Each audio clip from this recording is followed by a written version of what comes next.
What's going on, YouTube? And welcome back to Goal Line Hockey. It's your boy Kevin Forte, and today we are taking a look at the Ottawa Senators. We have a lot of stuff to talk about up in Ottawa. Obviously, the big news being the arena situation. There seems to be a new proposal in the Lebreton Flats area. They are looking to build an arena there, so they've gotten some new partnerships. We'll talk about that at the end of the video. We also have some updates on their first round draft pick. It is being shopped around the National Hockey League, so we'll take a look at the teams that are interested, as well as some players that may be on their way out of Ottawa, Matt Murray, as well as some guys that may be on their way into Ottawa this offseason that have been linked to the Ottawa Senators, so we'll go over that today. So let's start off with that coveted top 10 draft pick of the Ottawa Senators. So, this is according to Bruce Garriott.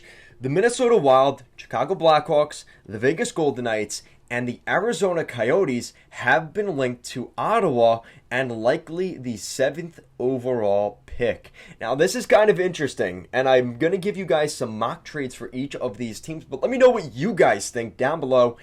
Of those teams I mentioned, what kind of mock trades could you make? All right, so I'm going to start off with the Minnesota Wild.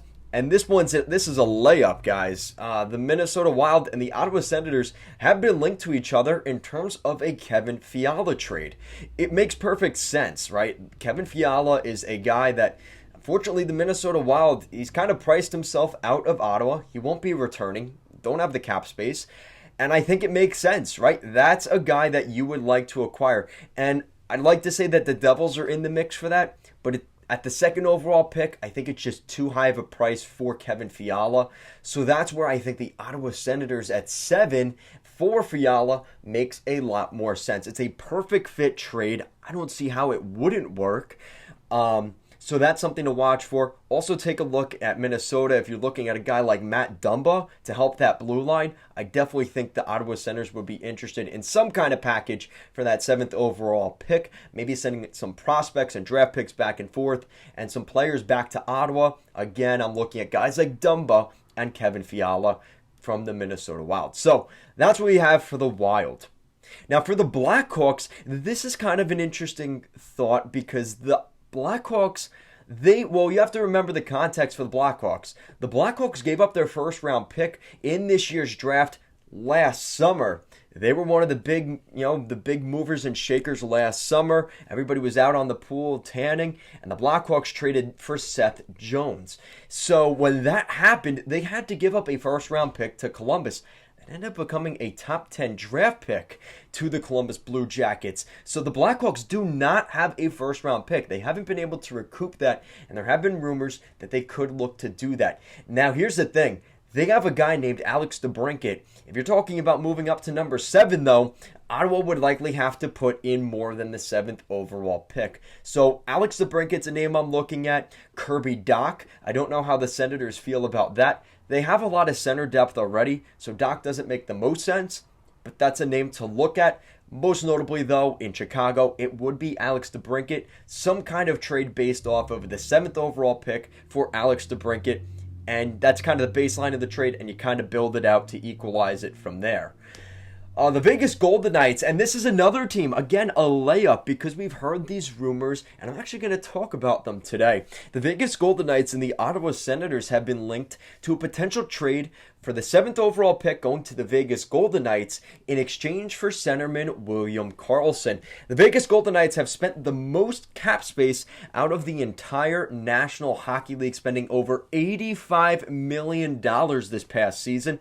They're over $2.5 million over the salary cap. That's the most in the league.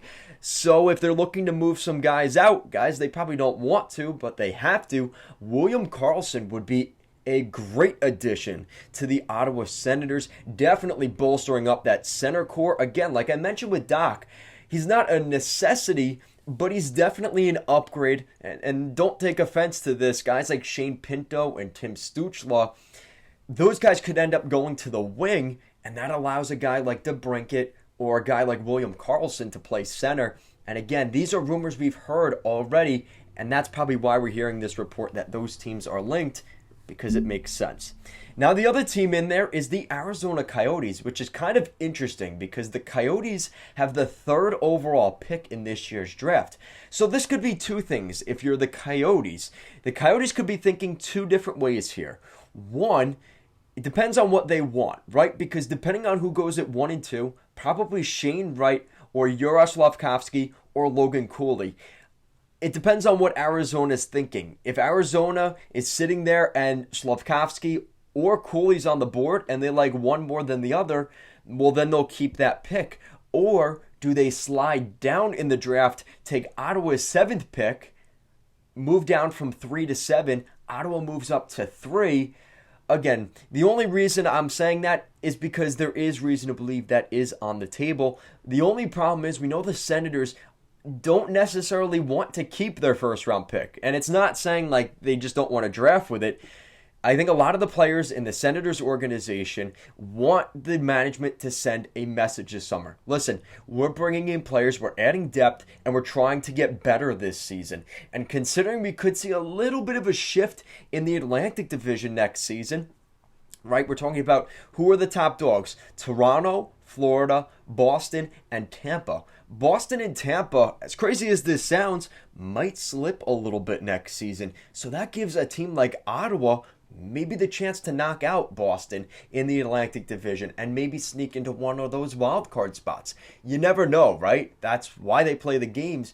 So there is a chance if Ottawa does things right here, they could be that 3rd or 4th team in the Atlantic that ultimately leads to a playoff spot. So that's probably what they're looking at here. That's the mentality that we've been hearing, and I think most Senators fans would agree with me on that front. So in terms of a player from the Coyotes that they could get, I don't really know. There's nobody that really rings a bell here. They're not going to trade Clayton Keller. I mean, you could look at a package of like Gostisbehere, Krause, but that's not really what the Senators need. They have enough of those kinds of guys. They have Alex Fermenton. They have guys that are already that type of player, right? They have Jake Sanderson. They have Jacob Bernard-Docker. They need a high-end skill player that's got some years under his belt. Those guys aren't going to fulfill that with the 7th overall pick. And then again, Garrioch, they're looking for the right fit for the 7th overall pick. But we've also heard some other names mentioned out there, and one of them from the Edmonton Oilers. So again, from Bruce Garrioch, the Ottawa Senators have also been connected to defenseman Tyson Barrie. Tyson Barrie is a defenseman in Edmonton. They're looking to relieve some cap space, really to acquire a bigger name goaltender. They need help in between the pipes. They're going to need that cap space into free agency. And not to mention, they have a couple of guys to re-sign this summer, most notably, depending on what they do, with Jesse Puljujarvi and, of course, Kailer Yamamoto. So they have some other things that are a little bit higher on the priority list. We'll probably see more of guys like Dmitry Samorukov and Philip Broberg next season in Edmonton, as well as Evan Bouchard getting more of a boosted role. They don't necessarily need Tyson Barrie. So that's where the Ottawa Senators step in, and maybe they take Tyson Barrie from the Edmonton Oilers. So just something to consider there as well. Let me know what you guys think of Tyson Barrie. Do you want to see him return back to Ontario? Because remember, he did spend that little bit of time from the Nazem Kadri trade in Toronto. Okay, so moving along, we've heard some stuff about Conor Brown. Now, this is kind of interesting. So the Ottawa Senators are facing a decision on Conor Brown. Conor Brown decided to forego his opportunity at free agency the last time around, signing a 3-year deal with the Ottawa Senators 1 year before becoming an unrestricted free agent. This time around, though, according to NHL insider Elliot Friedman, he might not be so hasty to stay. So that is kind of interesting. Again, a year away from free agency for Conor Brown. He'll be a UFA in 2023. Is he getting to that point now? He's in his late 20s, maybe even early 30s by next season. Conor Brown is getting to the point where he wants to win. And the Ottawa Senators, there just doesn't seem to be that fit there. I remember at the time he came in, he was going to play top 6 minutes in Ottawa, that power forward guy, that kind of like an Anders Lee, Chris Kreider. He just never really developed into that, though. And he didn't have the scoring productivity of those other guys. Excuse me. So I could see him going away in free agency and trying to find a new place, right? Just get a fresh start. And it's kind of a shame because it did seem like for a while Conor Brown was a good fit there. It just seems like at this point that ship has kind of sailed, and we've probably seen the last days of Conor Brown in Ottawa. Again, they could trade him at the deadline next year, and that's fine. But in terms of value, you probably want to get maximum value here for Conor Brown. So if you know he's not going to likely want to resign next year, and you don't even know if you're a playoff team next year, maybe you try and get as much value for him as you can. His contract ends next season. He's making $3.6 million, so it's not unmovable, and he is 28 years old. So a little food for thought there on the Conor Brown front. Now we also have some news in between the pipes. So what do you guys think of this? So a modified no trade clause on Matt Murray could make things difficult in terms of a trade, but according to Chris Johnson, the Toronto Maple Leafs could be a team with interest in goaltender Matt Murray. This makes no sense to me, and I think a lot of Leaf fans were very upset when this rumor was first reported because it just doesn't make a lot of sense for the Senators to do that. Really for the Leafs to do that. I mean, you'd be doing the Senators a huge favor. His contract is $6.25 million per season for this season and next season. He'll be a UFA in 2024. The Leafs do not need this contract on their books. It just makes no sense to me. Unless there's a scenario where Ottawa is retaining half and then it's 3.25, maybe. But other than that, this makes absolutely no sense. I do not believe this rumor. But again, I thought I would mention it because it sounds like the Senators are definitely fielding offers for their goaltender. And according to the no trade clause, he has a 10-team no trade clause. So he picks 10 teams that he doesn't want to go to, and the other 22 teams are fair game. So that is the latest on that. And to wrap up today's video, some good news for the Ottawa Senators in terms of their future. The Ottawa Senators and Capital Sports Development Incorporated have announced the proposal for a new arena and major event center at Lebreton Flats. This isn't necessarily new news out of Ottawa. They've been trying to do this for a very long time.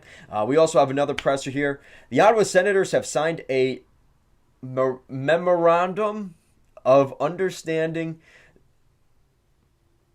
with the NCC to build a new arena at the downtown Lebreton Flats. The Senators who were previously given the preferred bidder status once before in 2019, but fell through after conflicts between Melnyk and a business partner involved in the bid. We'll talk about that in a second. Agreement between the NCC and the Senators over a long-term lease of the land must be finalized by January 23rd, assuming 2023. The timeline to begin work and construction on the site is 2024. So there's good news and there's bad news. So like I mentioned, the good news is that they're in discussions again. I think I didn't want to say this at the time because I wanted to give respect to Eugene Melnyk and his family, but him no longer being there might be one of the best things for this organization. And I know some Senators fans might be annoyed that I'm saying this, but in pure practicality, this is a good thing for them. And I just don't know if it was ever going to get done under Eugene Melnyk. So, again, I'm trying to say this in the nicest way possible, but this is good news for the Senators. And I think they're trying to move things along. I think the family now has had enough time to grieve, right? It happened in the tail end of the winter, right? Melnyk passed away, I think it was February or March. So there's been enough of a grieving period, and the Senators have to move forward and quickly because, like I said, at this point, if they get the land in 2023, the earliest they're going to be building is 2024.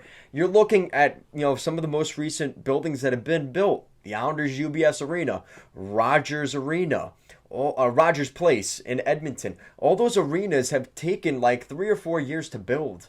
So if the Senators are looking optimistically, you're looking at 2026, 2027, maybe even 2028. Like you're looking at a really long time there if everything goes according to plan in January. So Like I said, finally some good news for the Senators. The plan is always to bring this team into downtown Ottawa. Canadian Tire Center is too far away from downtown Ottawa, where most of the Senators fans are. It's tough to get there via train. They didn't have a train service there. It was just very difficult to get to the Canadian Tire Center. So this is really good news for the Senators. Hopefully it goes through, because I'm looking at, I mean, obviously they're just graphic pictures. The stadium does look amazing. It's incredible. And, this is what the Senators need so badly. So let me know what you guys think down below. As always, thank you so much for watching, and let's go Sens.